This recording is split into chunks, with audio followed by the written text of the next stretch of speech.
we're officially ready to start. Y'all quieted down a minute early. That really threw me off. Guess they raised y'all right out there in Santa Fe, huh? All right, Miss Kinzer, will you call the roll? Yes, sir. Ms. Parker? Here. Ms. Kinzer's here. Mr. Harlan? Here. Mr. Fulbright? Here. Mr. Moore? Here. Ms. Irvin? Mr. Sims? Here. Mr. Hooper? Here. Mr. Howell? Here. Mr. Lindsay? Mr. Dudley? We have a quorum.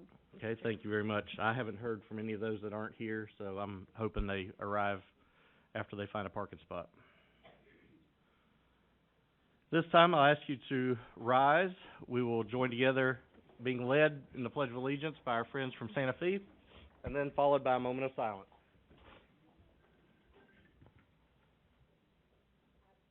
Allegiance to the flag of the United States of America and to the republic for which it stands, one nation, under God, indivisible, with liberty and justice for all.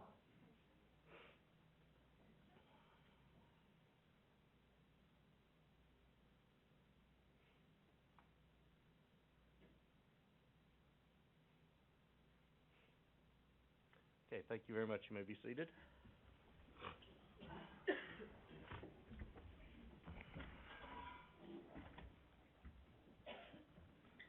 First item on our agenda is to adopt our agenda. Is there a motion to adopt the agenda? Motion from Mr. Moore. Anybody want to second it? Second from Ms. Kinzer. Any discussion on the agenda as presented? Seeing none, I believe we're ready to vote.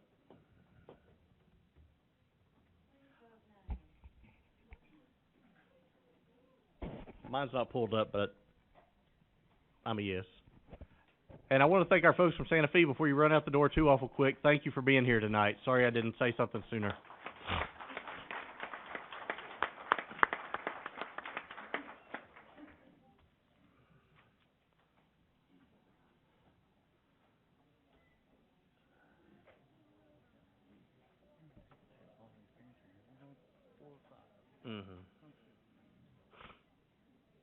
Okay, we're still waiting on... Well, that's fine. Mine's still loading up too.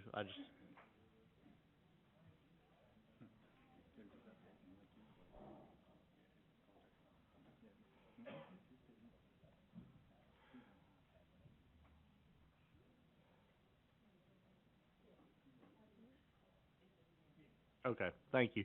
The agenda's passed unanimously. Item 3, we have our public delegations. We have 2 folks who have specifically signed up to speak, and I saw 2 names on the back. If somebody could bring me that sign-up sheet. Anybody? Mr. Gaines? Anybody back there? Here it comes.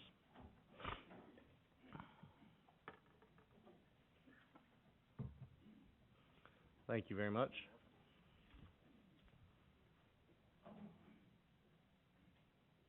Hey, Mr. Cooper, where are you at? Okay. You don't need to come up right now. We'll take up uniform funding a little bit later on. If you have something that you would like to, I guess I'm of the opinion we could almost have everybody speak at the beginning of the meeting so they don't have to wait if they don't want to needlessly. Would you rather speak now or whenever we come to that part of the agenda? I'll just have you come up at that time. Just don't let me forget it. Mr. Sharp. Bus driver recognition? Okay. Okay. All right. So we're good.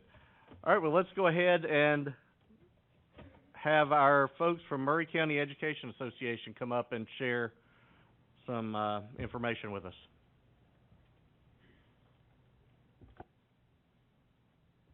Okay.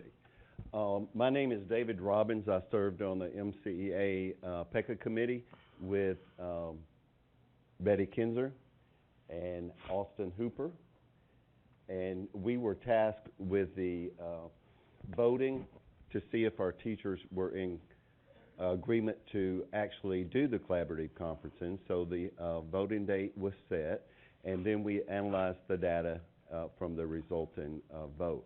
The vote was done with the help of the tech team here at Maury County Public Schools. Tommy Schuler and Allison Richardson worked with Stephanie Newland to get the ballot developed and identify the emails that the ballot was to go to. They made sure that only one vote could be submitted per school email. On November the 18th and 19th, the voting period was open. The Special Questions Committee then met again November the 30th to confirm that 50% plus 1 was met. The 50% plus 1 was 452. There were 565 yes votes to have collaborative conferencing, and that was 113 over the required number. 476 votes were for MCEA, 50 votes were for PET, 32 were unaffiliated, and 10 were none of the above. 15% of the yes votes were required to gain a bargaining seat. No other organization received 15% of the votes, so MCEA will be representing the collaborative conferencing team. And the next step in the process is to establish a PECA team with the board and the members that you choose.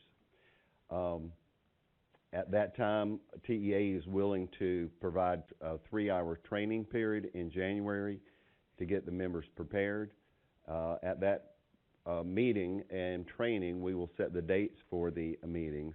Ms. Newland will be the coordinator for the training date. Collaborative conferencing dates will hopefully be in February, and MCEA is extremely grateful to the school board for their time and all the Maury County Public School employees who voted, so that this crucial process can occur next year and hopefully improve upon our MOU. Are there any questions? I don't see any. I will say that later on in the meeting, I've got the team from our end, Okay. and we'll vote on that and make it official at the end of the meeting. And Ms. Kinzer knows that Stephanie Newland is the contact person for that. Perfect, yeah. Ms. Okay. Kinzer has, and Mr. Hooper too, have done just a phenomenal job steering this ship so far. So thank you both, and thank you. Thank you, that's all I have. All right, we have one more item under public delegation. Mr. Peachy, come on up. If you would, just state your name, where you live, and you'll have about 5 minutes.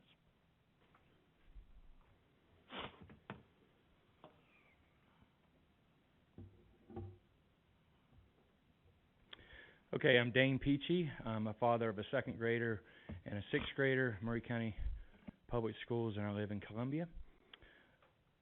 I am calling on you to change school board policy so that parents cannot be restricted out of our kids' school buildings. Please feel free to respond after my time is up. I'm here as one of thousands of parents across Maury County that have been unnecessarily shut out of our kids' schools. The same people that you are accountable to have been shut out of the schools ever since the beginning of the 2020 school year, with the exception of 1 month this past August. Maury County School Board Policy 4.502 states the board is committed to increasing and ensuring the involvement of parents and other family members in the education of students. When this board allows the superintendent and principals and/or principals to restrict parents from school buildings, isn't the board failing to comply with its own policy? Right now, Maury County Schools website says that school administration will approve any essential visitors during the school day, but parents are not included in the definition of essential visitors. There are thousands of Maury County parents that have never met their kids' teachers during the last 2 school years because of these restrictions. Why were these restrictions allowed with no reasonable parameters for parents to continue access and contribute to their children's education? Why no automatic reversal in place for when COVID trends lower? In May of 2020, I was not even allowed to volunteer at an outdoor field day. That's when I knew common sense was out the window. My wife and I used to be very involved volunteering and attending nearly all functions at our kids' schools. We attended award ceremonies and networked with other parents and developed good relationships with teachers and staff. Listen, board members, this is about way more than lunchroom visits. It is good for parents to be in these buildings. It ensures accountability. School staff are indirectly accountable to parents. It is good for students, academically, socially, and emotionally, to have their parents contributing inside the school buildings. These restrictions might be scheduled to be eased in January, at least symbolically, but for how long? It doesn't look like COVID is going away anytime soon. So unless you do something to protect parent access, we are likely to get kicked out again. Here's a problem. You have conflicts in board policy. 1.601 gives the superintendent very broad power to operate the school system. 1.501 gives powers to school principals to determine who can visit in a school building. Does that mean a principal can open the doors to parents regardless of what the superintendent says? What about policy 3.201, which allows students, staff, and parents of students to enter into the buildings during the school day? Which one of these policies supersedes the others?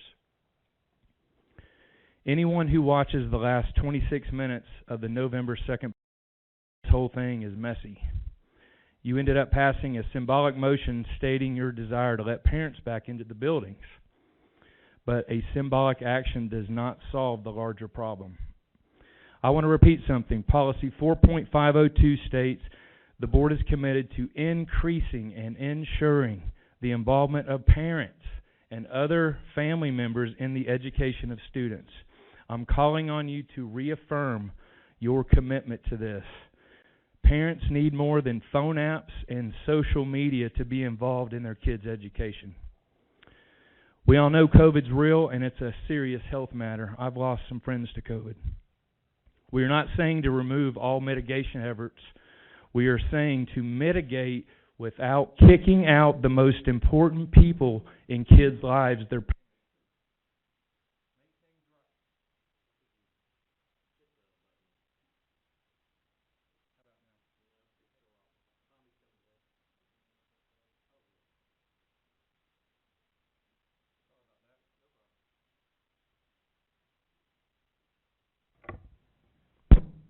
Sorry about that. Make things right so we don't get kicked out again. An issue as important as this should not be left to the superintendent and principals to decide. You are the only people in this room that are directly accountable to parents of students at Maury County Schools. These shutouts should never happen again. We don't want you to take symbolic votes. We want you to take immediate policy action to protect and preserve parent access to our kids' schools. Thank you for your time, board members. Thank you, Mr. Fulbright, for allowing me to speak. Thank you, Mr. Hickman, for spending so much time with me, you and your staff. I really appreciate it. Thank you for being here this evening. I would ask our staff, because I do think that this brings up a valid contradiction within our policy. If we could look at this policy, look to see how these all fit together and make sure that we're acting cohesively. I also want to reiterate what was talked about at our last work session that was referenced. It is my desire, and I know the voice of many up here, to get back to normal as soon as possible and to have parents in the schools as soon as possible. Without parent involvement, we lose a lot of important influence within our children's lives. So I think a cohesive working together between family and schools is necessary. Obviously, COVID does throw a wrench into that somewhat. But I would ask our staff two things. Take a look at these policies, figure out if they can be reconciled together. If not, what can happen. And number two, when we go back to school after Christmas break, make sure we have parents available in all schools, or have access in all schools.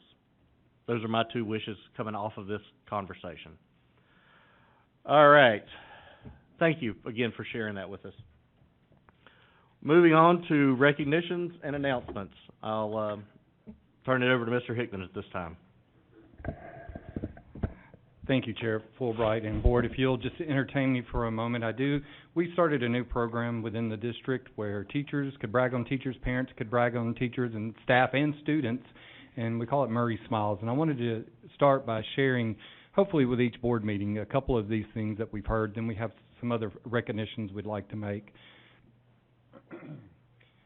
I'd like to start with Miss Andrea Moore, who is a teacher at Baker Elementary, and this was sent in by a parent that said, Miss Moore is the absolute best. She's always so positive, and even though we can't interact much, I know how she loves and takes care of my baby girl, Amelia, in her class.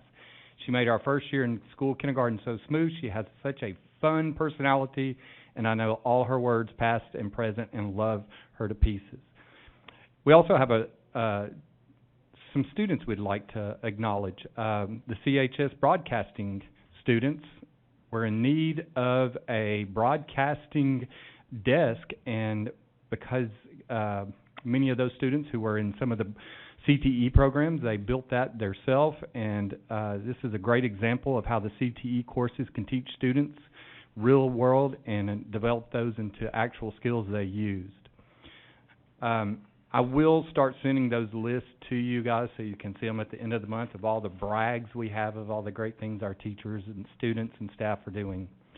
At this time, I'd like to call up Mount Pleasant Middle School and High School, and specifically their Rocket League School Sports League for the Rocket League Esport League. So if you guys could come to the front and have your students, it's a lot in my mouth, literally rocks. I had said something a few weeks ago about how we had the first time ever Mount Pleasant has participated in esports, which is becoming a fast developing trend throughout the United States. And first year, these guys made it into the top 31 of the country of the United States. So Dr. Jackson and Mr. Harvey are both here, so if you guys would like to kind of tell the board what this encompassed and why this is a big deal. Yes, I only want to speak quickly to say we wanted to get this off the ground for a couple of years, and in an era of please don't give me one more thing, we just needed that right person, and that person ended up being Mr. Esser Hvac. So I want to recognize Mr. Esser Hvac tonight, who in turn is going to recognize some really cool kids. But without Mr. Esser Hvac, who is one of the most humble, committed, hard-working employees that we have in Maury County Public Schools, were it not for him taking on this challenge, we're not here tonight. He's done something unprecedented. He's done something incredibly cool. Mr. Hvac, thank you for realizing this vision. Man, thank you for getting this team together. And thank you for helping us make it to the semifinals of a national competition, my friend. I'm very proud of you. Thank you.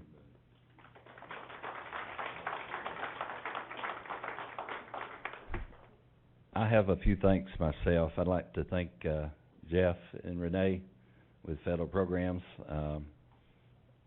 Just being honest, I would have coached this team with or without a stipend, but, it's going to make Christmas a lot easier. So thank y'all. Also, a huge shout out to Tommy. I don't know where he went. There he is. So I just sent an email to Tommy, and of course he and I go way back. And just the first thing he said is, "What do you need?" And so he sent William and some other guys down with all the equipment for the switch and hooked it up so that all of the guys could bring their consoles in. And then also I'd like to thank District AD Chris Pointer for all of his help in getting us up and going and their support. We pride ourselves in Mount Pleasant in providing unique opportunities for the kids. Aligning ourselves with the community businesses, aligning ourselves with, taking our standards that we're teaching in our classrooms and really pushing out to bring in parents, bring in those community organizations, just to support the kids. With esports, we're providing opportunities for kids with gaming. They're learning teamwork skills.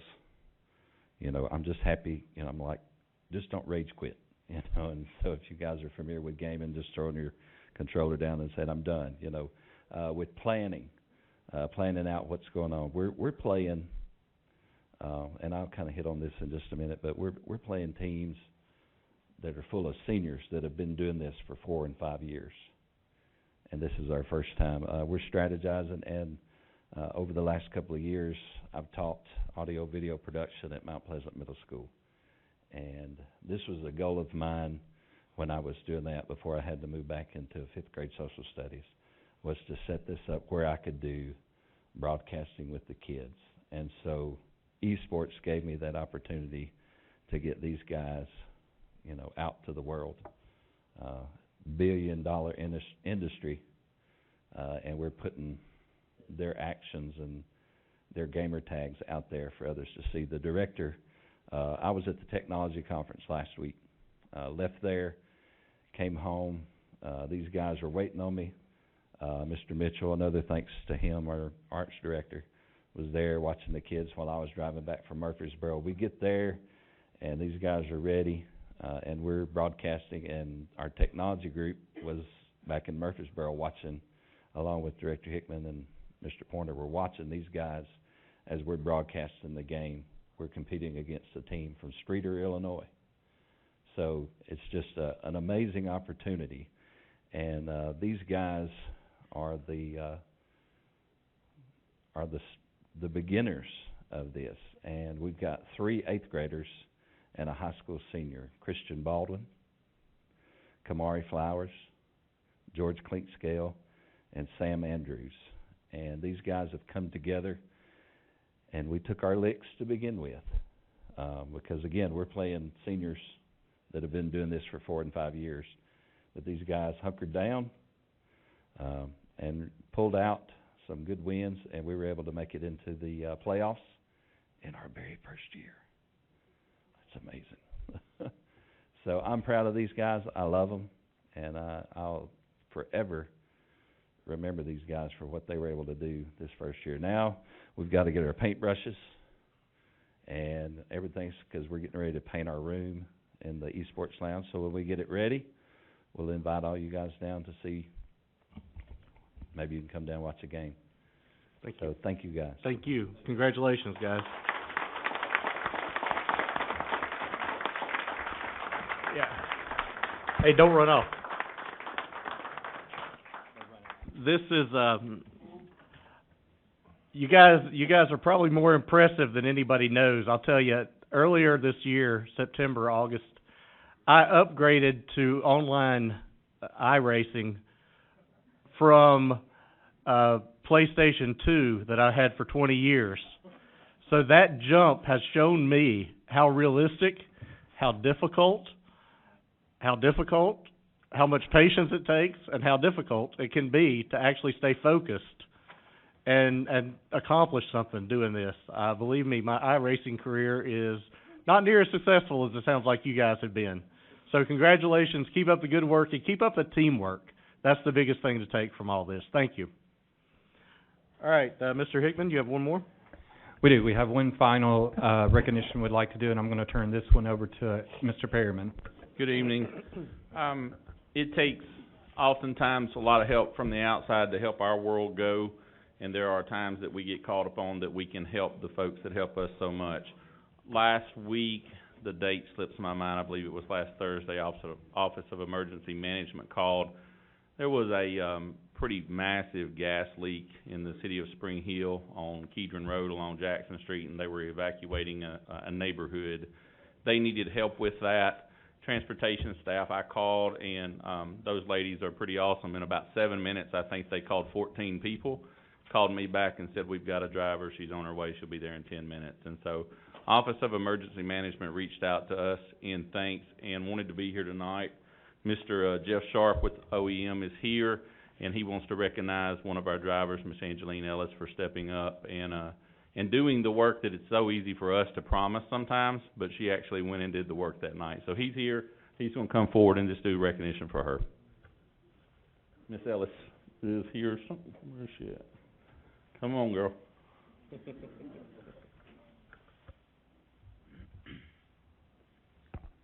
Hello, my name is Jeffrey Sharp.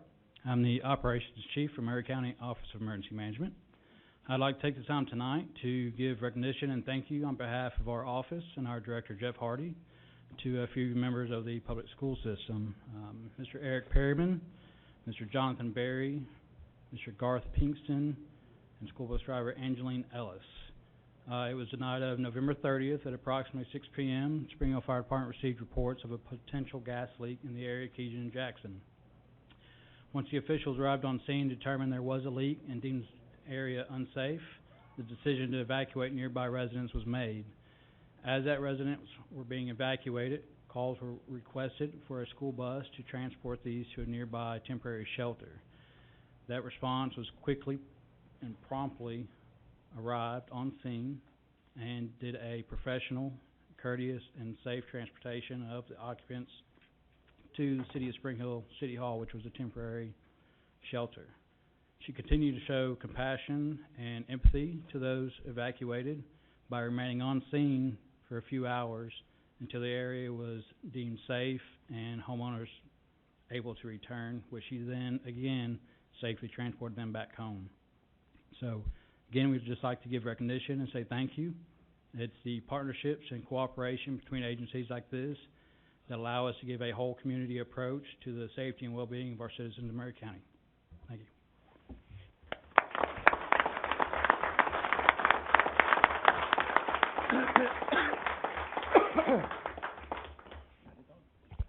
Thank you. That's all the recognitions we have. I will say, I guess I should have done it at the beginning. Representative Topeki was here with us, but I guess his schedule took him away. I want to just publicly commend him for the work he's doing, trying to square up some things with the BEP to make it more user-friendly. I've heard many comments of his lately, and I'm very excited that he's representing us, and sounds like there's going to be some changes for the good coming from the Education Committee. So I want to appreciate him for being here for the beginning of our meeting. And also to welcome Ms. Irvin, who has joined us. Staff reporting comes next. You want me to do that?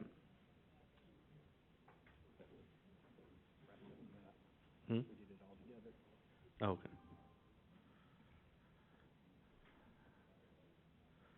Ms. Pennell, do you have anything you want, or Dr. Pennell, do you have anything you want to share? Ms. Gerard, anything? You're on the agenda, whether you do or not. You're on the agenda.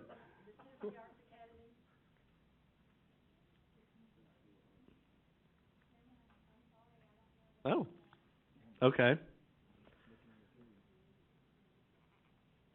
I have okay. Okay.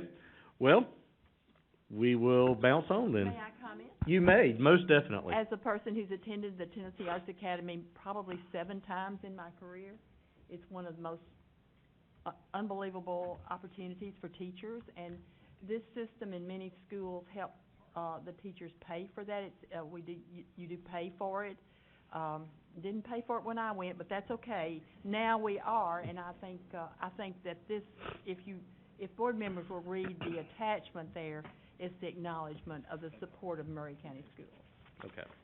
Thank you very much for sharing that. Mr. Chairman, if I could add go more. ahead.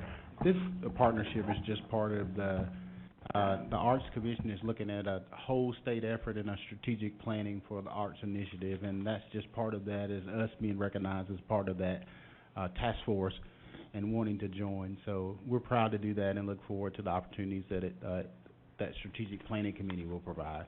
Okay. Thank you very much. Sorry, I forgot. Moving on, we have item number 6 is our consent agenda items. There's 30 items on the list. Are there any that we need to pull off for further discussion? Seeing none, I have a motion from Mr. Moore, second from Mr. Howell, to approve our consent agenda. Any discussion? Seeing none, we're ready to vote.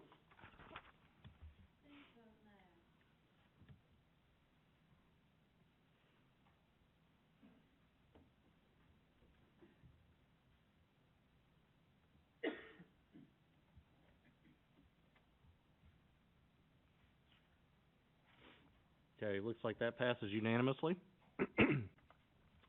On to new business, finance. Good evening, board members.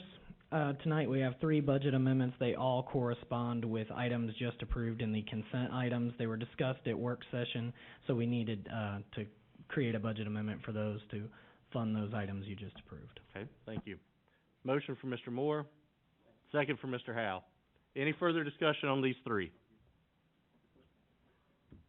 Seeing none, we're ready to vote.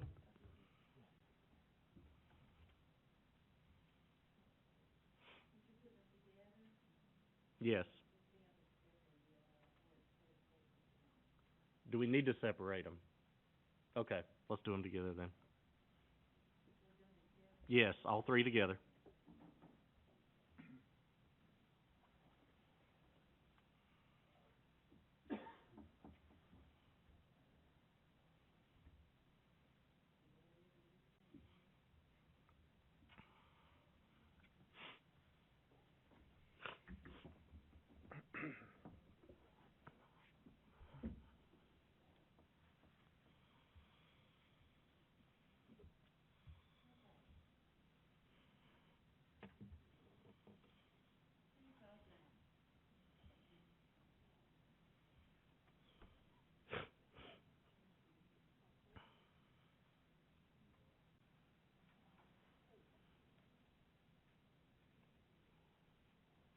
All right, those passed unanimously. Moving on to zoning and facilities. Anything? All right. Policy. They were on the consent agenda. Bebopping right along. Collaborative conferencing board. I spoke to several folks over the last couple weeks and received commitments from 4 of our board members to join the collaborative conferencing team. And we will just need to vote on these 4 representing us. And that would be Mr. Moore, Ms. Irvin, Mr. Hooper, and myself. So if you... Motion to approve. I have a motion to approve from Ms. Kinzer, second from Ms. Parker. I think you both did that before your names could be added, is what I'm thinking. And Irvin. No, are we going to, the other rest of the, committee gonna be named as well, or you wanna Do do we that need to all vote, in we one? need to vote on the whole thing, or just Yes. our 4? Yes, you absolutely Okay, do. well, let's go ahead and, I withdraw my motion until I hear all okay, of it. Mr. Okay. Hickman has the list of the others. The 4 that are from staff will be, Ms. Gerard, Mr. Jeff Ritchie, myself, and Principal Shonda Sparrow. Then I move we accept all 8. Okay. Where is Ms. Sparrow at? Okay. All right, is your second still good with that, Ms. Parker? Okay.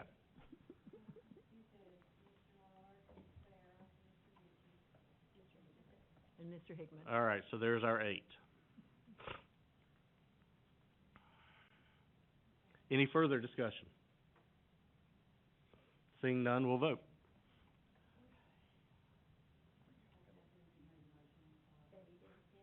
Mm-hmm. Ms. Kinzer and Ms. Parker seconded.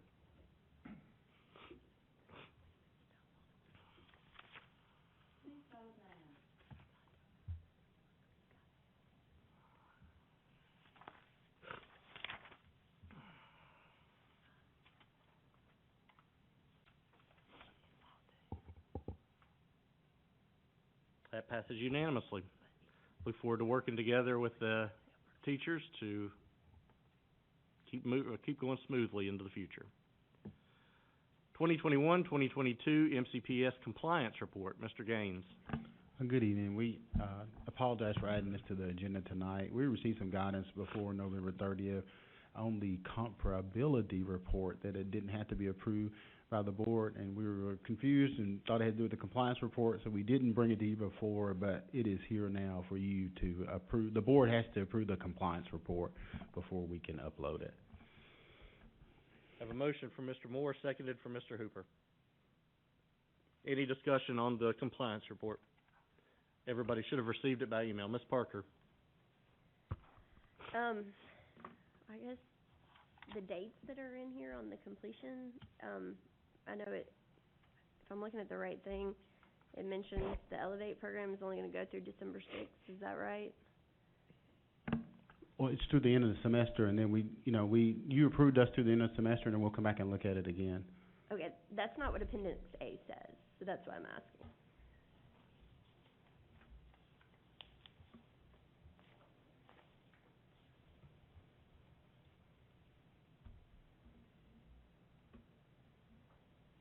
I think he's saying that's the anticipated completion date. Mhm. Yeah, I think he was still looking at, he anticipated, because he still had the music out there that he was trying to resolve, and that's why he put the December date. Okay, but I'm just asking for the permission part, because it looks to me like we're saying that we granted permission to use Elevate from October 13th, which it wasn't in place at that point. We did grant the permission, but only through December 6th, which I was thinking it was supposed to go through the end of the semester. So that's just the clarification that I'm seeking. Okay, we can, that came from the principal. I can clarify that and change that date on there to make sure it's through the end of the semester. Okay. It's page 2 on the document that we got. Yeah. It's page 2 of the document. It's the action plan. Okay. Ms. Parker, just to clarify, are you saying the beginning date's where the problem is? Both. The beginning and the ending? Well, certainly the end date, I would Okay. say, is a problem. I think I don't know what the date was that we approved Elevate. I assume that you guys have that entered We do. correctly. But Okay. Yeah, we'll get that fixed, and then we'll resend. Or we can, Yeah, I can fix that date. We can bring it back to you to look at, or I can email it to you again. I'm just trying to get clarification on, I mean, I've asked this at every meeting about Elevate, because I'll just be honest with you, what I hear from y'all is not what I hear from parents. Right. I've gotten emails from parents saying that Elevate is a hot mess, and so that's the part that's really concerning to me, because if we're gonna send something to the state saying that we're complying and we're teaching these kids, like, I want us to actually be teaching these kids, and I don't like to put my name on something that I don't trust, and I'll just be honest, I don't trust that right now. That's my concern. Well, I do understand the law says we have to have those teachers in place, and by Elevate, we have those teachers in place. So, and we constantly look at, as you mentioned, we had a classroom coordinator in place. We lost the classroom coordinator. There are some issues that we still got to work on. As a matter of fact, we're going to bring it to you to the work session, to look at the salary of the classroom coordinator. We've got to have some consistency there and be able to attract some people that want to stay. So we have met with Elevate, and we've worked with the school. We've also reached out to other schools, and we're coming back to you with a work session with some recommended actions that we want to take to because it looks like Central's really working hard. As a matter of fact, they hired a math teacher that today, actually, we recommended to hire a math teacher that hopefully will. But we would still like some transition time with Elevate as we move forward for 9 weeks to be able to successfully transition and be able, so it'll be good for the students. Which what you just said makes it even clearer that that date that's in there is not correct, because you're saying that you want it to be extended past, it sounds like into January, so that there's some overlap. So that's where I'm concerned about what it is that we're saying. The other thing is, I will just say, I know we've heard about the classroom coordinator issue. I've also heard that there's issues with the technology and actually being able to use the technology at Central from some kids and some parents. So I just, what we hear in here and what I get from emails just is not squaring. I'll just be honest. Is this something that's time sensitive to be approved and returned? I can reach out to the state and say it's not ready to be approved yet. When we originally submitted it, the due date was November 30th. We had submitted it, and the state reached back to us to say you didn't have your board approval date on there, so that's why we brought it back to you. Okay, so we're kind of in a grace period right now? Yeah, potentially, yes. We can reach out to the state. All right. Any other comments? I don't feel if we're making changes to dates, I don't feel comfortable approving it right now. Mr. Moore? I would just say, I'm still comfortable approving on the date. I understand it's just an anticipated completion date. I understand that can change. There's variables here. I don't see that there's a major issue with the date in terms of how the language is here, but that's just me personally. So I'm satisfied to move on with Would you like to make a motion to approve? Already did. Didn't I? Oh. Oh, yeah, motion and second. Okay, yeah, we've already got a motion and second. Okay. Okay. With that caveat of a change of the completion date? Okay. I just want to say that I do want us to keep in mind this is one step above having empty classrooms. This is not something we should be satisfied in resting on, and I don't think we are.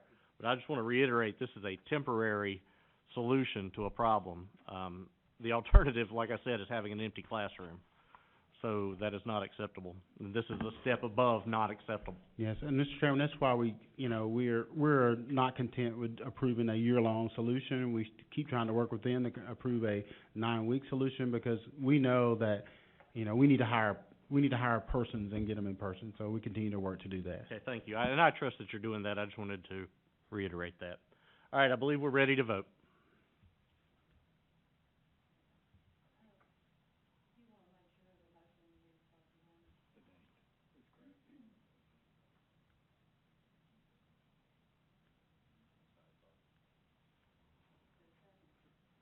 That's fine with me. Yeah.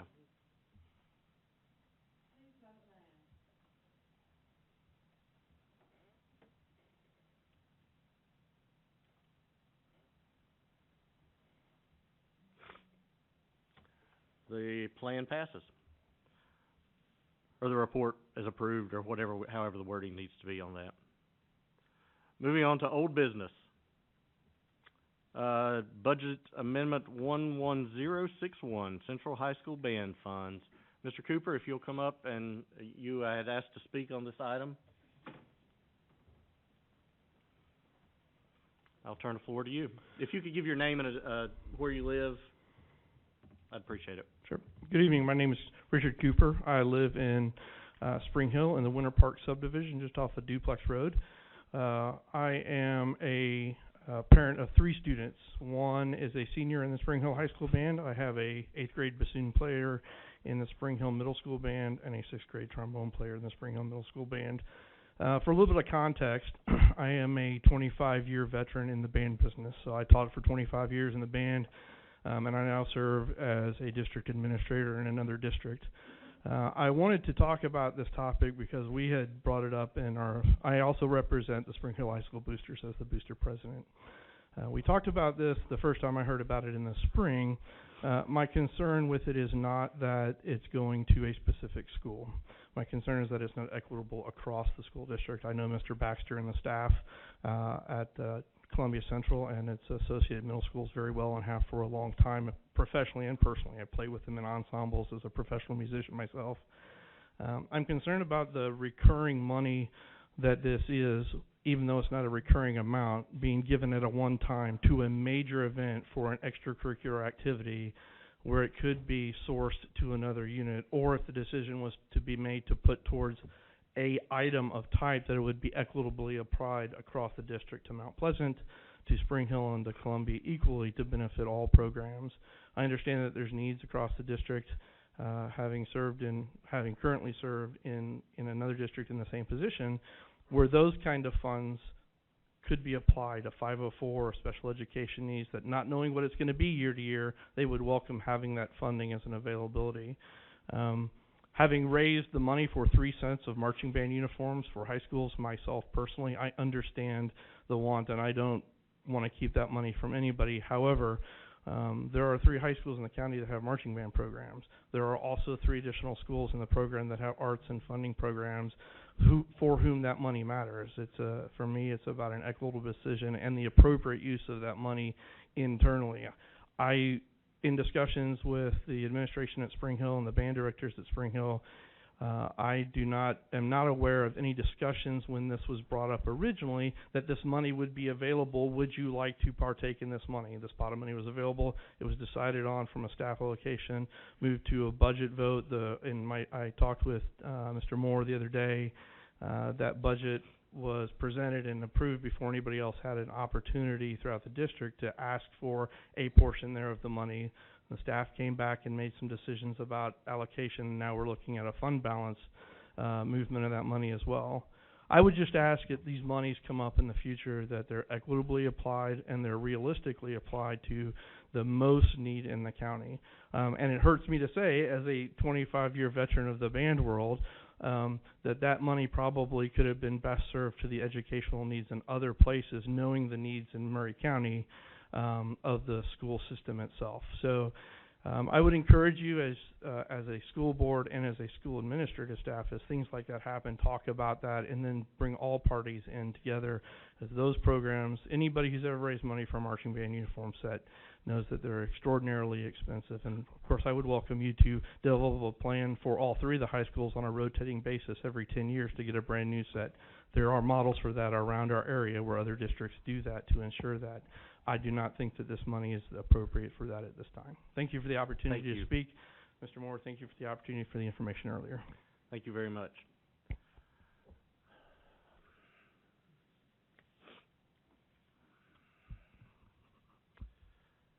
Mr. Laconin.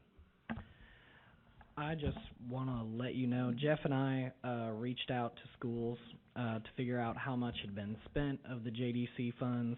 Also, we have the exact amounts of all of the money that was given, and we know what can be done. Any ideas that the board has tonight, we can make happen. If it, passes a vote, we can change the amendment. We can change directions, and Jeff and I are here to answer any questions.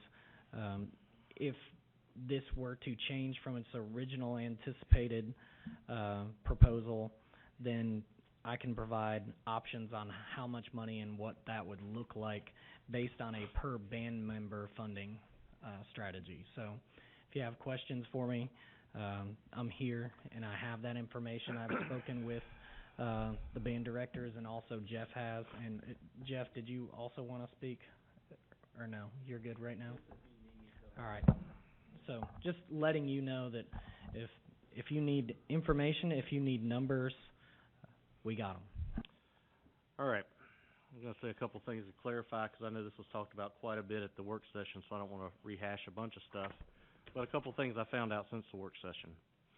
I went back and listened to the initial discussion on this back from the meeting in April when this was initially proposed at the April work session. Mr. Lang talked about this being an initial purchase with any reoccurring funds that may come in the future being distributed to other programs going forward. Not quite in those clear of terms, but he did mention that. There were two questions asked by our board.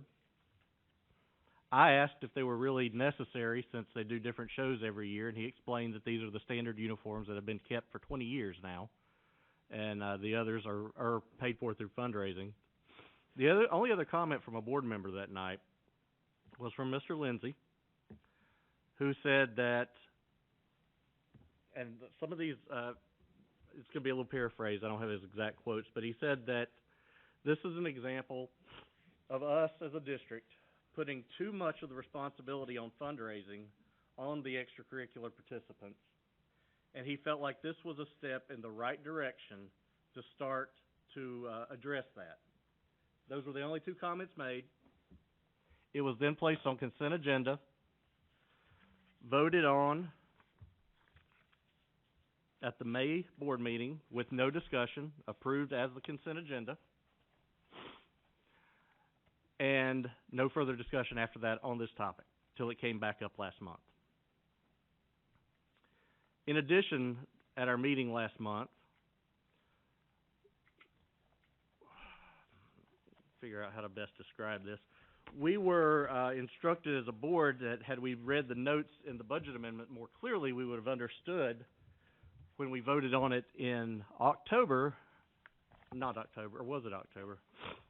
In September's board meeting, that we would have known that these monies had not been spent by Central and were now being divvied up to the three high schools. And I went back and looked. This initially came to us. The money was brought as a budget amendment 10076 in December of 2020 to deposit $106,038 and to put that towards alternative instruction, and teachers.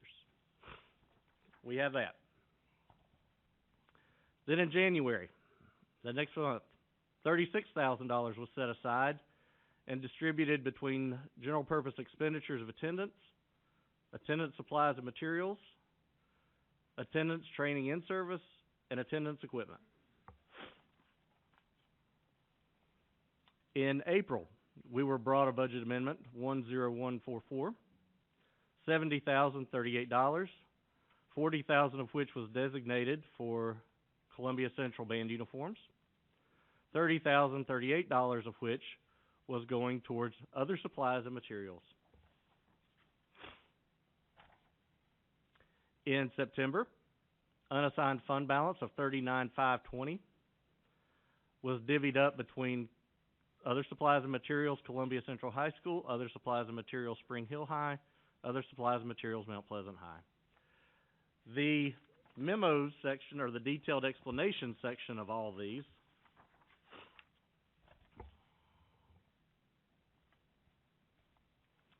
this one from January of 2021, just the last sentence. As per the Senior Finance Director, the funds can be used per the district's discretion, per Gaines and Lang. Detailed explanation of April's budget amendment. We originally moved the funds. We have used $36,000. This is a budget amendment to use the remaining funds on band uniforms and instrument purchases for middle schools. The one in September that we should have read more closely, it sounds like.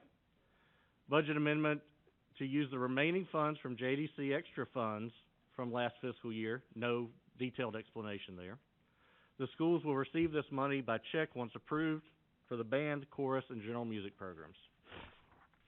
The only way, at least for myself, that I would have known that the September request was a reappropriation of the April request was if I had requested purchase orders to know if the instruments had been purchased or not. I had no way of knowing that. I still don't know if they've been purchased or not, to know if the band uniforms have been purchased or not. So unless I need to start asking for POs on every expenditure, I feel like there needs to be a little clearer explanation than for me to have to go back and track through 4 budget amendments with all different amounts with vague descriptions. Vague descriptions is not a fair not a fair description. With descriptions that don't apply to the way I would see it, to know what's going on. My last point that I'm going to make on this. We promised a set of children a certain amount of money for band uniforms.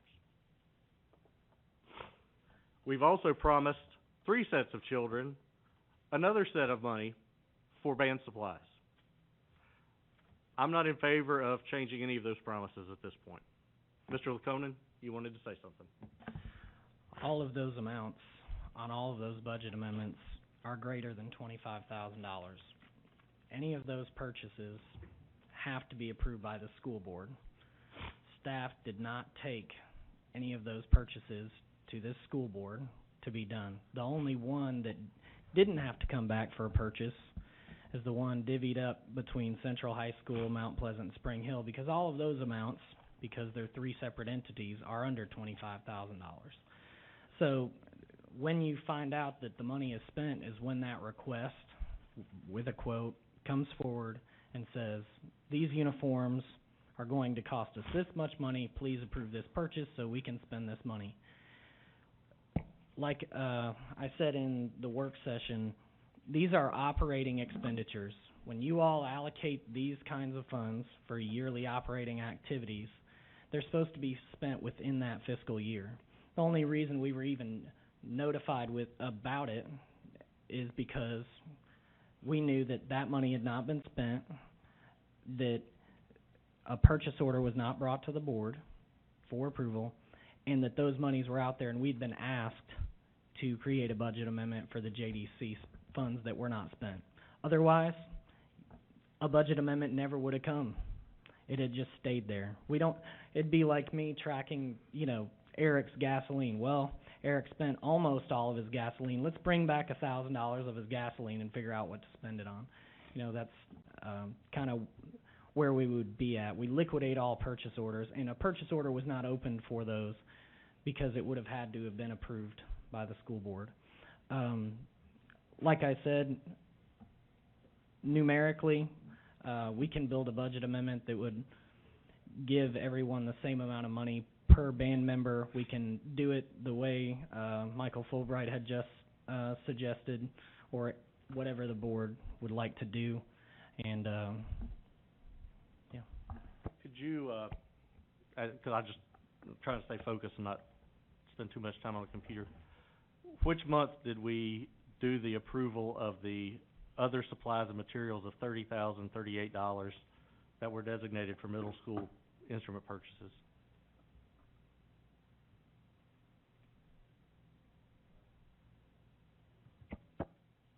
I believe is that April, or no, it's not that one. He's talking about the supplies. It was paired up with the $39,000 budget amendment, correct, Michael?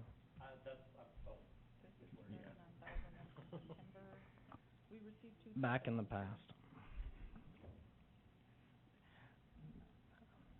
That's it. So it's in April.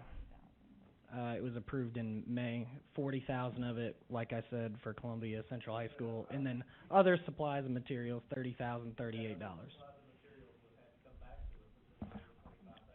They could have gone with multiple purchases with different vendors, because that could be anything.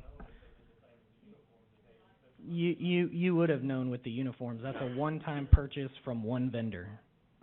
Ms. Parker, you had your light on earlier. Mr. Moore, you had your light on? Just had a question. I think it's been interesting. This entire issue has kind of brought up more questions than I think originally most of us were expecting. Doug, you said how much has been spent to date out of the $40,000 that was originally allocated? $2,950 has been spent, and it was $39,520 from the most recent budget amendment. Okay, so the remaining of that. And does anybody know the answer to how did this originally come up that this bulk purchase was going to Central High School? As Mr. Fulbright pointed out, Mr. Lang brought it to the school board in April, and it was approved at a May voting meeting. I recall that we approved it. I guess my question, and this was a question that I've had in conversations with other people, was how did one school just kind of get in and ask this? I didn't know if there was a process of how, because that brings up questions for me, I'll be honest, about how it all started. And I guess I'll circle back to where I stand on this is I've been very frustrated by how we've handled this as a district. It seems to me like the school board allocated a certain amount of money, $40,000, and that wasn't. And at some point, staff, by whatever nature it is, chose to allocate it differently than that. I personally do not have any intention of pulling money out of fund balance to try to cover that loss. I just don't think that's appropriate, especially considering this is money that hasn't even been spent yet. So I would like to see us figure out some way to go ahead and cancel out that money, get that back, and send it where it's supposed to go. Maybe we figure out where to do with the other $2,950 that we need to come up with. But I think we need to remember, and I think during the public comment, that if we were to go ahead and, because we're essentially allocating $80,000 at this point, so it's $40,000 originally, which has already been split up, and then we're asking for another $40,000 to go to the band uniforms. That's money that could be spent and should be spent somewhere else. And I'm not sure if we had a list of things in front of us and we just had $40,000 plopped in front of us, if this is what we'd spend it on. And that's the issue I have on that, is we haven't thought it through. And I think other board members have brought up some very good points about equity and a plan for this district to actually put money into the arts and music. I just don't think this is how we make it more equitable, in my opinion. So, Mr. Hell. I'll make it brief. I have a question and then I have a comment. So, do we even know how much the uniforms are? I mean, we don't have a purchase order. I mean, these could be $36,000. These could be $65,000. At this point, we don't even have a number to go on. This may not even be enough. In email with the band director, it was for 100 uniforms at an estimated cost of $400 a uniform. Okay, so that's the first things first. I would like to have a hard number, though. I mean, I'd like to have a purchase order in hand. They've had since April, and we still don't have a cost. I mean, I don't know why we wouldn't have a cost. number one. I mean, that is kind of incumbent upon the band director to say, well, here's what it's going to cost. I'd like to have that first. I really would like to know what it's going to cost. Exactly. The other thing is, it kind of sounds like we're going down a road that we were with Mr. Pointer 3 years ago, where we asked him to set what our standard was for athletic facilities. What's our standard for arts? What's our standard for funding it? I mean, are we just going to just like, well, this is a good project, throw money. Well, that may work when we have money, and currently we do have money, but that just doesn't seem like a very fair and equitable plan. It's just like what we were doing with the athletics. You've got one school over here asking for grass seed, and one over here asking for, AstroTurf. Well, the guys over here didn't know you could ask for AstroTurf, so they're not asking for it. They just want a nice looking little field. It's kind of what we're getting at with arts. We have done in the past. I know we have said, well, after it's all said and done with our budget, we'll carve out $30,000 here for arts and athletic supplies, or art supplies. I'm sorry. And we've done that several years in a row at a fund balance. But that's not really a consistent way of doing things either. So it sounds like we really need to figure out what we're going to do, how we're going to do it, and have a plan of attack. And so 1 year Central gets band uniforms. 2 years later, Spring Hill gets band uniforms, and then so on and so forth, so that there's a rolling, we can have a balance, a fund balance set aside for that of, say, I don't know, I'm just $100,000 a year goes into this, and we fund arts out of that recurring every year. I don't know. But we do need to have a plan, not just when requests come in, and Central gets it this year, and then, Spring Hill needs some 5 years down the road, and, well, we just don't really have the money for it. Well, that's not fair and equitable at all. I think you hit on it, Mr. Fulbright, but when Mr. Lang spoke to us originally, I understood that there was a plan. There was a plan to cover Central this time, and then when more money came in, cover the needs of Spring Hill High School, and then when more money came in, cover the needs of Mount Pleasant. This is not money that we can budget. We're waiting, as I understand it, we're waiting for Memphis, for Shelby County to cut us a check. So we can't budget it. We can't really plan for it, but we know that we are going to have some money come in. Maybe $40,000 this year, maybe $100,000 next year, maybe $2,000 next year. I don't know. I guess it depends on how many kids we educate from over there. So it is really difficult for us to plan for that, but I think that Mr. Lang set forward that Mr. Lang, as long as he was here, I felt like he was very committed to trying to address the needs of arts, because we did not do a good job of addressing them through our budget. This was essentially found money. We were trying to take care of one need that we knew existed. We as a board committed to that need being addressed, and then because of lack of education, whether that's on our part or on staff's part in educating us, y'all can decide which way that goes. It may be a shared responsibility, but we dropped the ball, and now we don't. I mean, I agree that we should have costs for what this should be. I also know that there was a lot of change going on at Central High School, and I'm curious as to maybe like that was the reason that it didn't get spent before July 1st. But I hate to see kids punished because adults didn't do the right thing, and that's what I feel like we're doing in this instance. If we don't find a way to fund this particular purchase, if people want to wait for purchase orders or whatever, I'm fine with that. But like you said, we have money right now, and I don't think we should be. We have needs. We have wants. I think this is clearly a need. I think we felt like it was a need, and we committed that we were going to address this need. So let's not keep something else on the list that we can address. Yes, and I'll reiterate that in April, it was viewed as a need with no discussion. Ms. Irvin. Mr. Ritchie, do we have somewhat of like a 5-year plan where we talk to all of those that would have an interest in this that defines? Because if not, I would like to see that. I'd like to see some kind of maybe projected growth, because I don't want, like Mr. Howe was mentioning, I don't want schools to be overlooked. And I feel like from emails I've gotten from other maybe vested parties at other entities that they feel like Mr. Howe said, that they've been somewhat overlooked in that process. And it's easy to do. So if we don't have some kind of clear-cut vision, I would like to have that. But in lines with what Ms. Parker said, personally, I feel like children were expecting something. It's not fair, in my opinion, to punish those children. I would like to see them get the uniforms because if we've deemed it was a need, and it's my understanding this is a pretty big competitive year for them, so. All right, Mr. Howe. So, I guess it comes back to they can't purchase these without a purchase order. So whether we approve 40,000 today or we wait until a purchase order is presented, it's not us holding it up. It would be, we need a purchase order regardless of what we do here today. We can approve 40,000. They don't come in tomorrow. They don't come in until we approve a purchase order. And so far, we don't have a purchase order. We don't know. I guess that was gonna be my question. They can't request a purchase order until this is set aside, correct? They'll need the budget, and then they'll need to come request to purchase for something that's greater than $25,000. Okay, so even if we went ahead and corrected what we did in October to fulfill our promise, then they would still have to come back back before the board. Yes, sir. Mr. Moore? Mr. Sims? Mr. Sims? I'm ready to make a motion. All right. I would like to approve $22,775 for Central High School. That would leave, well, I'll leave the motion at that.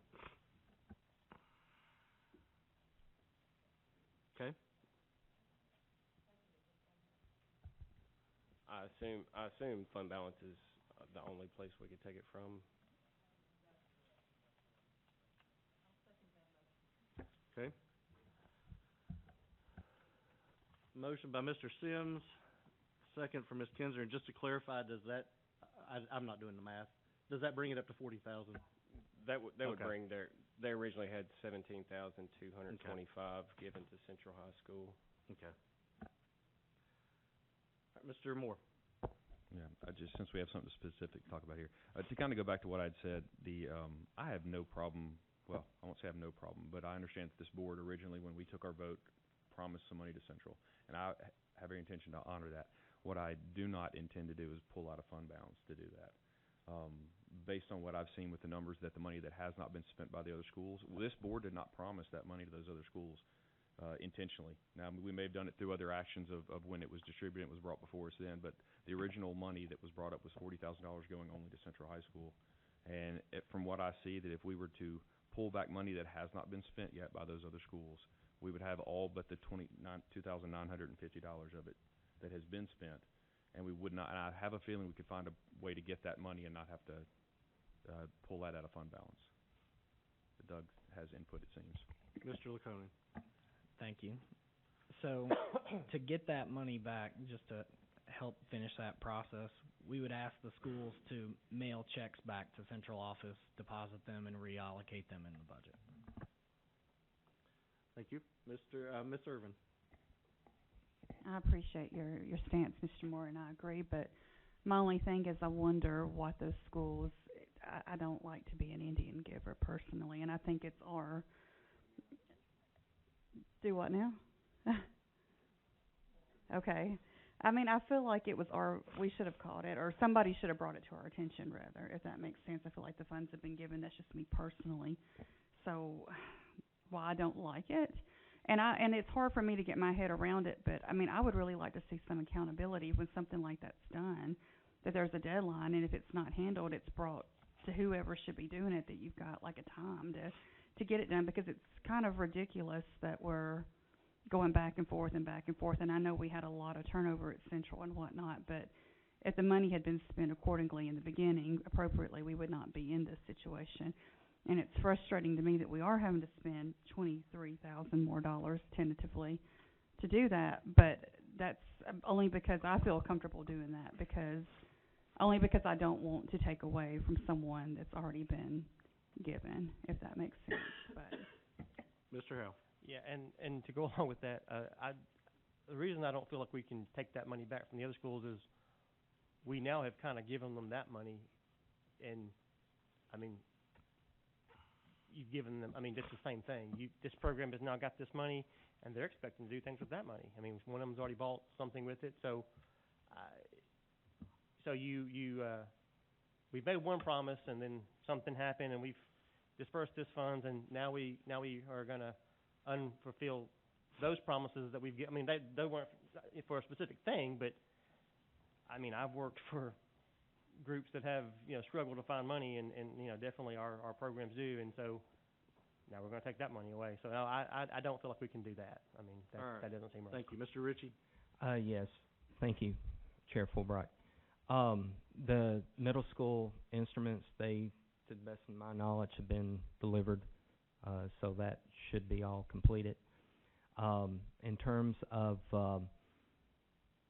following up, definitely there was a disconnect somewhere between April and June, for sure. To say the least. I was at County Finance today working on Esser bids for band instruments, and we did that bidding today, closed it out. But while I was at the table at County Finance, I did ask about the band funds again, and it was stated at County Finance that Mr. Lang did ask about how he could spend that $40,000 on band uniforms. And County Finance stated that it would either have to go through a cooperative because it's more than $25,000, or it'd have to be bidded out. They never heard from Mr. Lang after that again. That's per County Finance. When did Mr. Lang leave? So, yeah, he probably wasn't high on his priority list at that point. But, and that conversation happened in April. As far as JDC funds are concerned, when I came on board, those JDC funds, it was communicated to me that that's not guaranteed money. We don't know if we're going to get it one year or the next. With that being said, we do have other needs in the district. This year we allocated what funds we did receive for 504 supports. That's instructional, that's daily stuff, that's learning, it's not extracurricular. And it's gone to provide EAs for special needs children that are having difficulty in the classroom. So we have to be very careful going forward.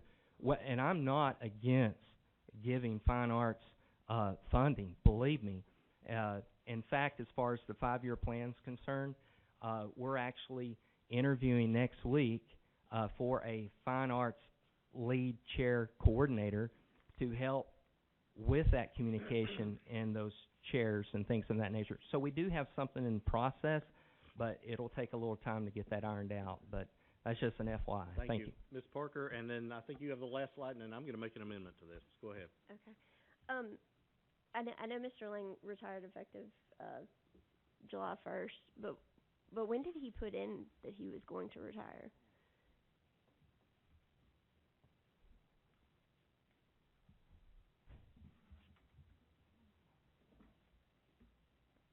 And while you're looking that up, Mr. Ritchie, when did you start? When did you interview and start? It would have been early August. I think that's part of the problem, is that there was no overlap between the person whose position you took, and you didn't have a chance to sit down with him and hear what his plan was. And I'm not saying that you couldn't change his plan. I'm not saying that at all. But I do think that if you wanted to change his plan, I do think it was incumbent upon you to come back to the board and talk to us about that change in plan, because we just had in our mind it was done, like, check it off. Sorry, I know what you mean about the purchase order, Doug, but when we approve, I mean, how many budget amendments do we approve tonight? Like, we approve so many that we don't necessarily think about the follow-up, because, like, all y'all get paid to do that, I mean, we don't.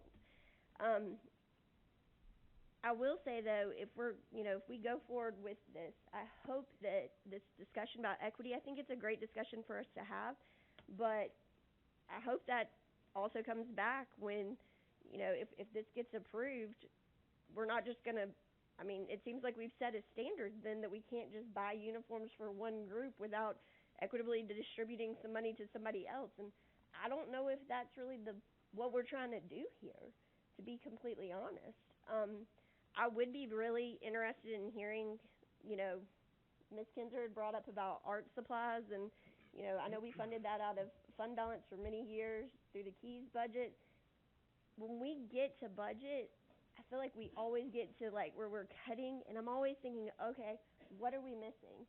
And I think this is the problem, because we approved these budget amendments, and we think, okay, it got added into it, but then when we revert back, and I think we have discussions during budget, and is this everything that we need? And then I think it was kind of shocking for Ms. Kinzer to find out that we didn't put money in for art supplies. I think. I knew it. So I think that we in budget, we can do a better job of making sure that these needs get addressed, but I also think it's incumbent upon staff to bring us those, and I will say from conversations that I had with Mr. Lane before he left, I think he was prevented from bringing some things to us, because he asked me to bring certain things before the board with regards to instruments and things like that. Your discussion about Esser funds, I asked about using Esser funds for purchasing instruments at one time, and I was told we couldn't do it. So I'm glad to hear that that's the case, but I will also say that with all the discussion that we've had in Esser budgets, like, I've never heard that brought up. So I'm kind of curious how we've gotten to that point when we're told we approved something and we're trying to be held to it, but it sounds like we're doing something different on the back end. I'm fully supportive of it, don't get me wrong, but it's hard to know, especially when you're dealing with some big pots of money. This isn't nearly the big pot that you're dealing with Esser, but we just need, I think, clearer communication, and as y'all as you change direction because things come up, just shoot us an email, just come back to us and tell us. And I mean, I don't think we're going to get mad about it if you change direction, as long as the communication is clear. And I think that's where the frustration happened on this, was just that the communication wasn't clear. And I will say, I do not hold you responsible for that, because I think, going back, you weren't in place at a time for there to be a good transition. And I hope that that will not occur in other positions in the future if it can be avoided. Thank you. I want to go ahead and make an amendment to this motion. I would like to change the amount from, what did you say, 22 something? 22,775. I would like to make that 40,000 and take it out of fund balance.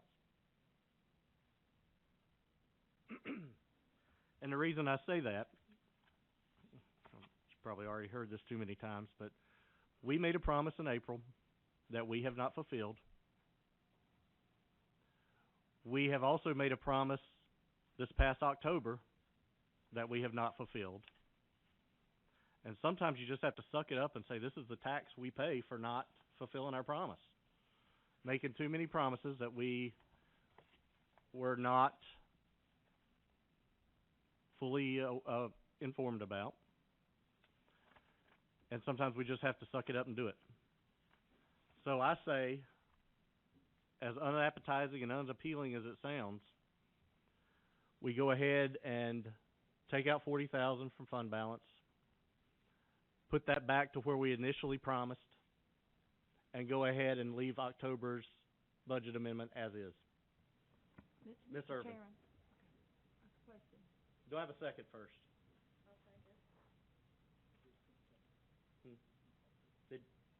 Was there one down on that end? I had a question as well. Okay, Ms. Parker seconded. All right, thank you. Ms. Irvin. My question is, Central has already, I know from the reappropriated money, they received $17,000 and some odd dollars. Have they spent any of that money? Okay, thank you. Ms. Kinzer. That was my question. They've already received 17,000, so that would mean they'd be getting 57,000.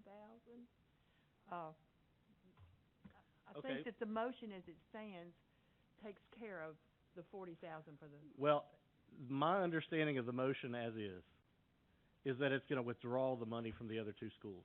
No, Not? No. It's not? Okay, then I withdraw my motion. It's just 22,000. It's to make up the difference in the 40. That's all. It's nothing Okay, about. then I withdraw my amendment. All right. I was under the impression that we were taking that money from the other schools. Okay. Thank you, I appreciate that. And Ms. Parker, you withdraw your second for my okay. All right, so,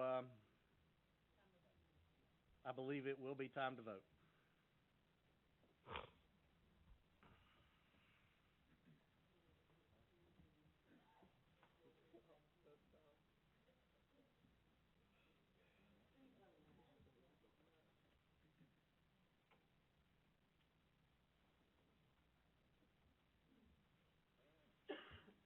Okay. Yeah, we're waiting on one more. Okay. Looks like that passes. Thank you all. This has been I think as tedious of a conversation as this has become, it's uncovered some other things that we need to address going forward in the future. So thank you for your patience, and all honesty, that only took 20 minutes. I thought it'd be a lot longer. All right, Ms. Parker. Sorry. One of those discussion points, I think, is the memos that we get on budget amendments. I would just like to say, for me personally, I'd like for our budget, I like for these budget amendments to go quickly, but I think the more information that y'all could put just on a cover sheet to the budget amendment would alleviate some of these issues, in my opinion. Well, I don't think the amount that we have on the line is sufficient. I'll just say this. I think when you're looking at this 8 hours a day, 5 days a week, these descriptions are very clear and able to be understood. When you're like me and you look at them for like 3 hours a month, you kind of have to piece back, what did we talk about 5 months ago, and how does this connect? So just take that into account as, we're coming in as, I don't want to say rookies, but novice accountants. Yes, Mr. Laconin. I agree. The communication is important, especially when it comes to these budget amendments. And yes, there was leeway time between Jeff starting and Carl starting, but Jeff knew, and Jeff will say this, he 100% knew that it was just for that one school, and he just wanted to make it equitable. So the communication staff-wise was, even though it was 2 months old, we remembered what it was. And in budget amendments, my presentation next month might be a little bit longer, a little bit more detailed. I think we can add a description maybe from staff that can be a little bit longer on those. So, and just to let y'all know, I have an email address and a phone number, and I'm there if you got questions. I will say two things. Number one, Mr. Laconin was very quick to answer the phone when I called about this initially last month. And I don't know that we need a great deal of extra detail, but just if something had been like this, had been appropriated one direction, is now going to be shifted somewhere else, just that heads up. That's all. Thank you for your hard work and patience, all of you. Let's move on. Esser Hvac. Who wants to tackle that one? Pearman? Mr. Pearman? Good evening. I would take just a second to point out, as y'all ask for more information, I find that interesting, as often I'm told to speed up and not give you as much information. We didn't ask you for more information. So I'm just sharing that thought out loud. Sometimes the messages come differently.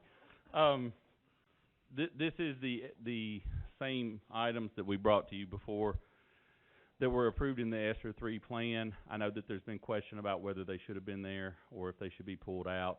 I will say just a couple of things on the front end. We have communicated on multiple occasions based off of conversations in this room to the county commission that we had found alternate funding sources for these programs, and that was based off of this being approved through Esser. They know that. They have praised this body for finding alternate funding sources. We also know that due to price increases, as we first brought these to the Esser committee to now, we can only complete 3.5 of these projects. This is the last month that these quotes are good. They would see an immediate 12% increase, which would be close to $1 million over these 4 projects, fully funded, and that would be starting in January. So just keep that in mind. These asks first appeared 4 years ago in different forms. Mount Pleasant Middle School was completed partially at that point. These are needs that could soon come back to you in some alternate funding source way.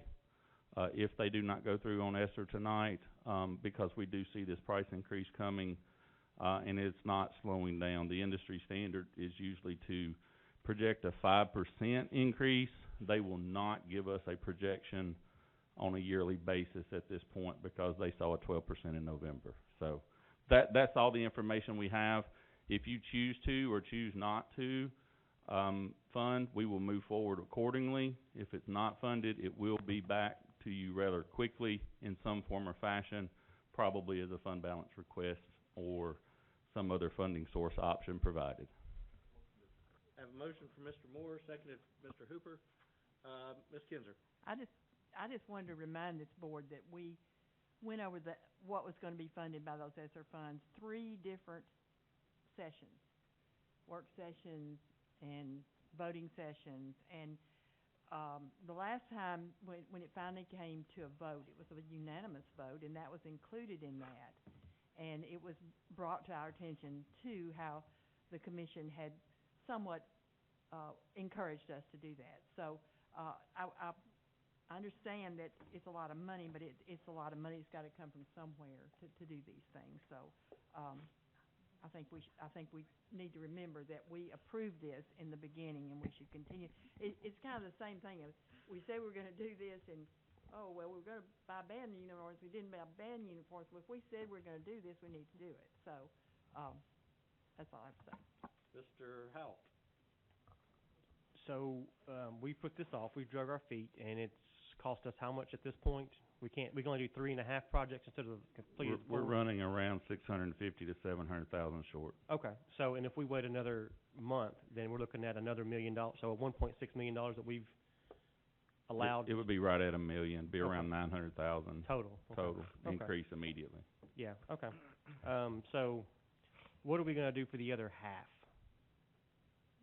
Can't do a half of a project, really. We prioritize the 3, Mount Pleasant Elementary, Spring Hill, and Riverside, Okay. because they are complete replacements that you cannot piece together. Mount Pleasant Middle School can be as much as we would prefer not to, a fix on failure, because those units can be pulled individually.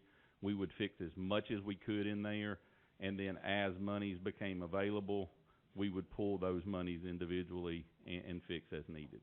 Okay. With the goal of getting it all done as fast as we could, but if one did fail, we could fix that one individually. That's a different service than the other 3. That's why it was prioritized as the 4th one rather than it was our first one, but because it can be broken down and pulled that way, then it becomes the last one on the list, just to make it through. Okay, so just to be clear, it was gonna be a complete overhaul? Yes. Or a complete replacement? Half of that system was completed 4 years ago, and the other half was not funded, so this would complete the entire Completed system. that, okay, thank you. Ms. Irvin. Mr. Perryman, December 7th is our day today. These bids are good through the end of the year, correct? Through December, yes, ma'am. So if we say yes on this, are these bids good through us saying yes and issuing them a check? It's not through project completion? We would pull the purchase orders, and they are in agreement at that point that they will do this for this price. When they issue this price, they issue it for a set amount of time. They guarantee it through. Vendors usually do anywhere from 30 days to 90 days. This price is good. We are within the window that they would just have to eat any cost increase and work within this number. Once this month rolls up and you get to January, we're no longer within that term, and it would have to be rebid. So it's upon agreement and signing Yes, it, ma'am. it's not upon project Yes, completion, ma'am. okay. Mr. Moore. Okay, this will be the last time I say anything on this one. I have said all along with this ESSER money, I felt like we have missed an opportunity to really spend money on academics. And I will maintain that to this point. However, at this point, having seen nothing else come from us that is going to move that direction, then I will begrudgingly agree to go ahead and spend the money on HVAC because we do have the money and we do have needs. I would rather it go to academics. I wish that something was being brought to us to spend $6 million on that, but it's not. So in that regard, I'm all in favor of this. All right. Seeing no further discussion, I believe we're ready to vote.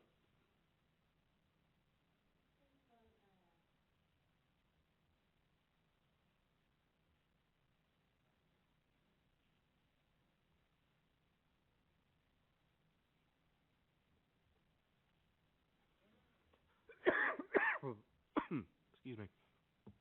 Item passes. Moving on. Other business, instructional low bids, textbook spending plan, Mr. Gaines.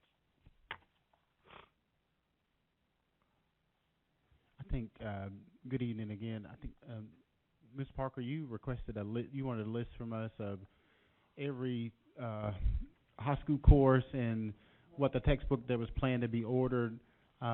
We are still continuing to work on that list.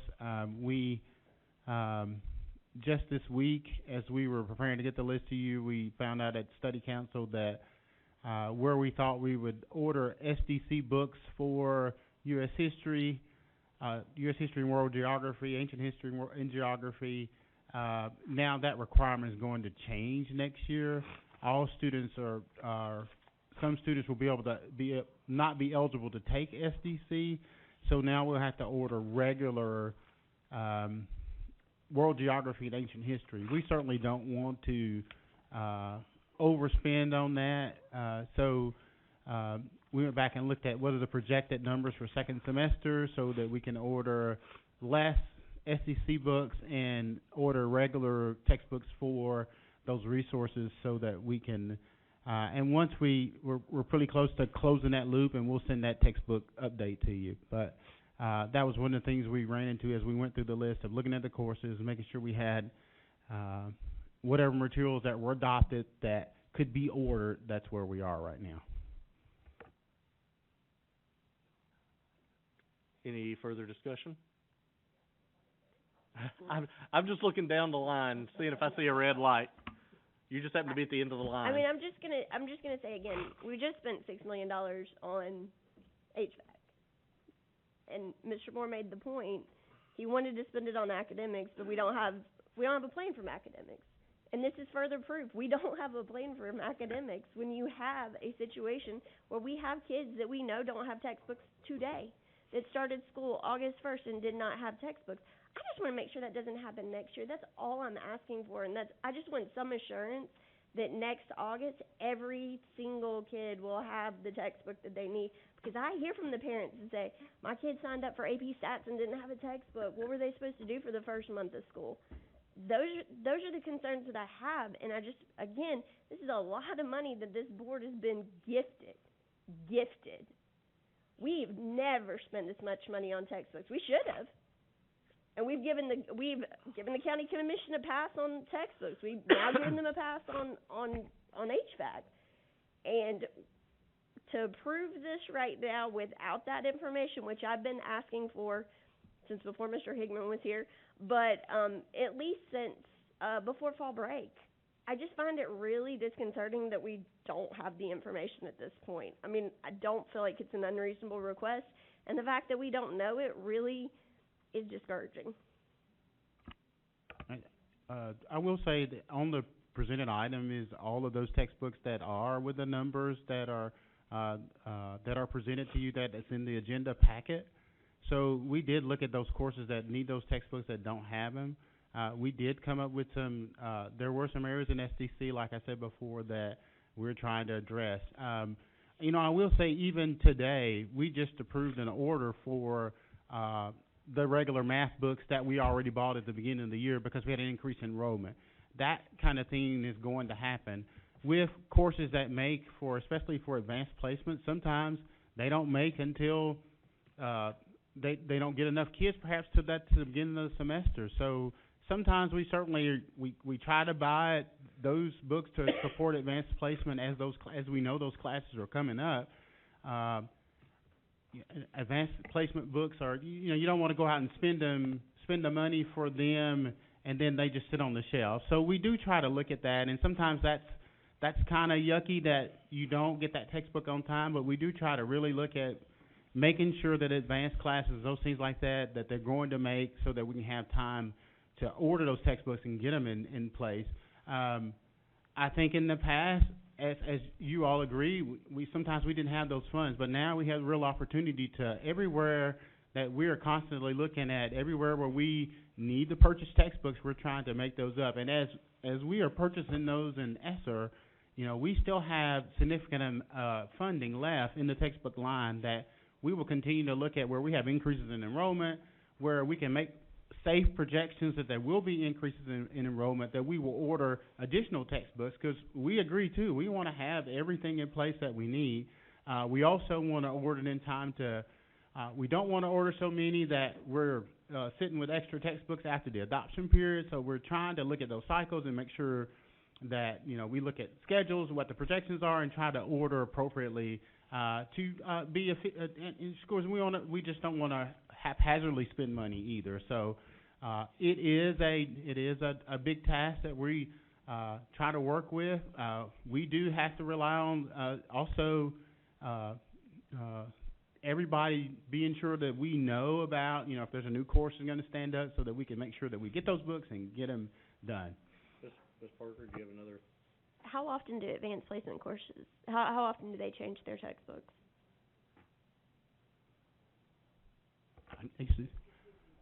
Yeah, it's with the adoption cycle. So the question is not the change in the textbook, is whether or not they're going to offer that course. Okay, but who sets that? Y'all set that, right? Like y'all put out to the kids whether or not we're going to have an AP class in statistics, right? And with this AP, the school does, and I know we have to approve it, but I mean, you're not enrolling kids on. I mean, you may have a few that you're enrolling August 1st, but for the most part, you're reaching out, you're working with guidance counselors in the spring semester to know how many kids are going to be and whether or not that class is going to make. It's just, I'm not saying that it's not a difficult job. I'm just saying it's not a job that y'all have done well. I just don't think you have. And I understand not doing it well, to be honest with you, when we didn't have the funds. The problem I got right now is we have the funds. We have the funds. And so as long as y'all are okay with, and y'all are comfortable with this plan, I'm good with it. But next year when I get those calls, or some other board member up here gets those calls, I hope that there's accountability. I hope that there is accountability. Because these kids do not need to have months at a time that they don't have textbooks because we did not plan and we did not do our job. I'm trying to get the information so I can make sure I'm doing my job and being a good steward of taxpayers' money, and I'm not getting the information from y'all, and that's just frustrating. I cannot stress that enough. It's gone on long enough. I'm not lying. Y'all have not all been here for 7 years, but for 7 years I've asked for this information, and for 7 years I have never gotten it, and I feel like it's excuse after excuse after excuse. I'm just tired of it. Ms. Irvin. This is just clarification. I know with Esser, which we voted on, I know, like, I guess 3 times, 4 or 5 times, I don't know with amendments, but is this the first purchase we're actually doing of books, or have we actually got books in yet? Is this that first PO to actually buy the books? And it's not, is it? Okay, well, let me ask you this. That's a double question here. Because we voted on that, in my memory, it takes a lot of time, first of all, as Mr. Fulbright was saying, for me to go back and research and go through all these notes. And it's something that I take for granted from my memory, but from my memory, we voted to approve those, I'm thinking, in August, which I was frustrated about because of the fact that school was already in session, from my memory. But I thought we had bought books. The books that we bought, are they now in the hands of kids, or are they sitting on shelves waiting? And I say that because some of the ones that I'm pretty confident that we paid for, I've got kids myself and their friends are telling me, we don't have books, and that's highly frustrating. So do you know the ones that we have purchased, are they in kids' hands, or are they waiting for next year? So all of the reading materials that you approved for us to purchase are already in kids' hands. They are. Yeah, we purchased, if you remember, that we did an ELA purchase and it was combined with 2 years. The textbook company agreed to go ahead and send those textbooks, and they have sent them. Are there areas where we've had increases in enrollment and we had to order stuff? So there could be some new students who don't have materials. Yes, I mean, just last week we put in an order for new ELA, and this week was math. So, but that happens with new enrollment, and you're just trying to order those as soon as you can. But so far as the ELA and math materials, we ordered the math materials for our math curriculum in the spring, and we ordered the ELA. The ELA was ordered last year. with Discovery, what we did, we had access in K-8 with GallupPay. We had that access. We continue to have that access. And so we've had the textbooks on hand for the core subjects. There has been some where we've had to, where we've looked at where we're seeking approval for you guys to catch up on foreign language and those books there. And some of those other subjects where we didn't have textbooks because we didn't have funding for them. So tell me, this purchase, and I know you've got this attachment, but, and again, this is where like a summary would be helpful. I shouldn't say I don't have time, but, because I'm very dedicated to this, but I don't have time to read through 50 pages of stuff to try to figure out what we're buying. I mean, because I have another job, I work, I know most of these board members do. Are we buying, is it science and social studies? Is this the specialty, the high school? I mean, have we bought science and social studies? Because that's where, I mean, what do we have that we're missing that we need to buy, and what is this covering, just in a nutshell? So what you're looking at is that we tried to bring you every adoption cycle that we've had in the past 5 or 6 years, where we were in that adoption, whether or not when we adopted that textbook, did we buy it? In the case of science, math was the first one that we bought piecemeal, and we continue to buy it. It's okay. ELA, you remember when you approved the budget last year, we were able to purchase ELA, and we're finishing that purchase this way. We split the purchase over 2 years. We are taking that money that we left in the textbook line in the original general purpose budget, the $900,000 that we would pay the balance of that ELA. That amount is now left in the textbook line, essentially because we're paying that with Esser. We looked at the science adoption cycle, looked at what we need to purchase. That was Discovery, that was adopted for science. So we are paying. You already approved that. We're paying that. We're also looking at K-8 for social studies, GallupPay. I explained to you about just the change with world history and geography. So, but we will bring that once we know those numbers. We're going to bring those back to you next month and order those. Okay. Foreign language, that's on there. CTE. Any of those textbooks that those courses need, we're ordering those. Any book that was adopted that was requiring a textbook, that's what we're trying to order.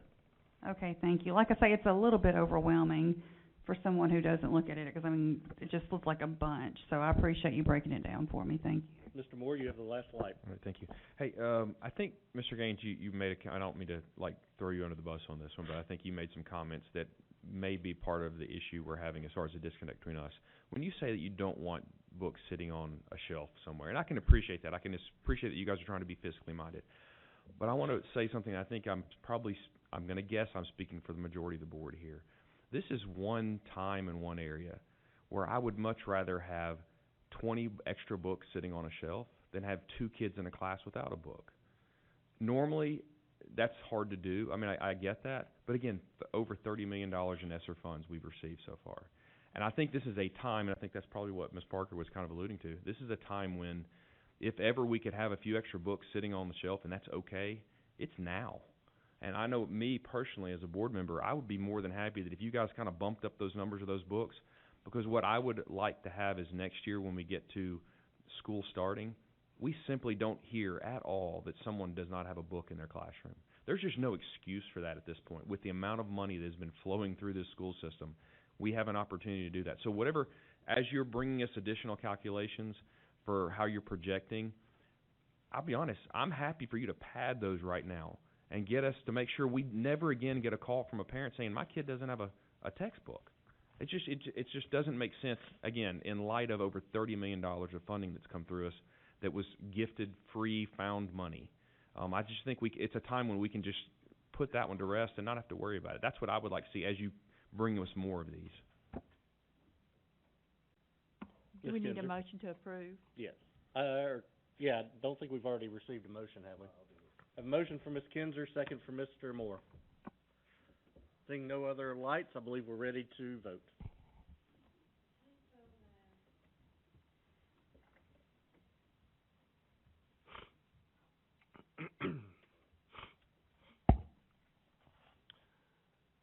That item passes. Anything under FYI we need to take up? I see that, statewide testing date change, that's just an informational thing? Okay. If any of you are planning to go to the Santa Fe prom, they've changed their date.